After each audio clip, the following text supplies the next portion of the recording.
Hi guys, welcome back to the channel.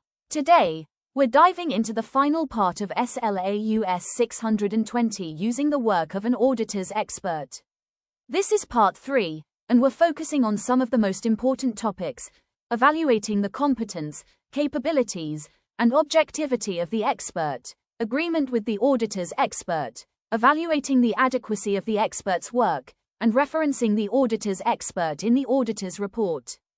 If you haven't watched part 1 and part 2 yet, be sure to check them out for the full picture. Now, let's get into the final section of SLAuS 620.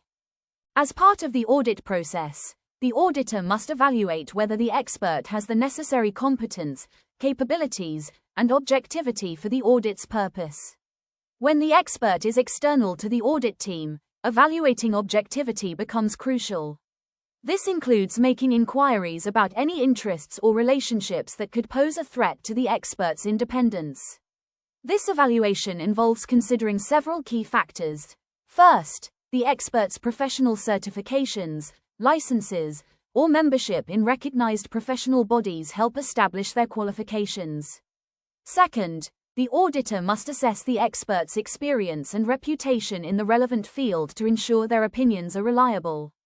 Third, the auditor must check if the expert is connected to the entity in any way, for instance, being financially dependent on, or holding investments in, the audited entity.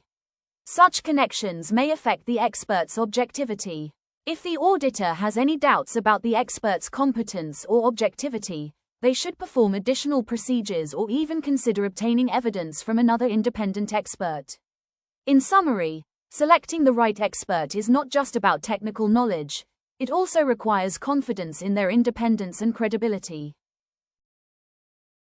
The auditor should formally agree, preferably in writing, on several key matters to ensure the expert's work is aligned with audit needs. These include, first, the nature, scope, and objectives of the expert's work. This defines exactly what the expert is being asked to do. Second, the roles and responsibilities of both the auditor and the expert. This helps avoid confusion and ensures accountability. Third, the nature, timing, and extent of communication, including how often they'll communicate and what format the expert's report will take. And finally, the need for the expert to strictly follow confidentiality requirements. This is essential to protect sensitive client information. This agreement ensures that both parties are on the same page and helps the auditor rely on the expert's work with confidence. Once the expert has completed their work, the auditor isn't done yet. According to SLAuS 620, the auditor must now evaluate whether the expert's work is actually adequate for audit purposes. This includes a few key areas. First, the auditor must assess the relevance and reasonableness of the expert's findings or conclusions. These findings should also be consistent with other audit evidence gathered during the engagement.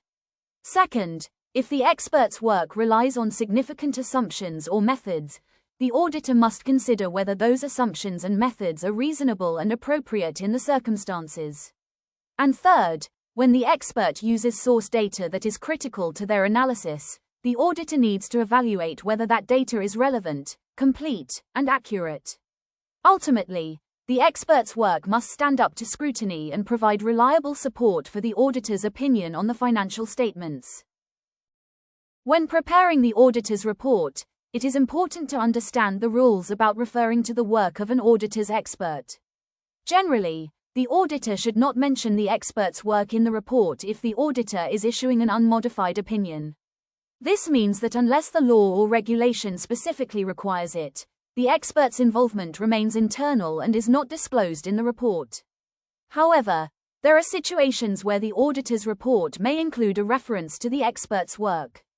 This typically happens when such a reference is necessary to help users understand a modification in the auditor's opinion, for example, when there is a qualification or other emphasis of matter. In these cases, the auditor must clearly state in the report that the reference to the expert's work does not reduce the auditor's overall responsibility for the opinion expressed.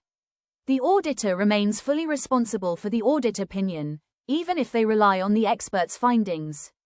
In summary, Mentioning an expert's work in the auditor's report is rare and carefully controlled, ensuring transparency while maintaining the auditor's accountability. Alright guys, I guess we've covered enough details about SLAuS 620 with all these 3 videos.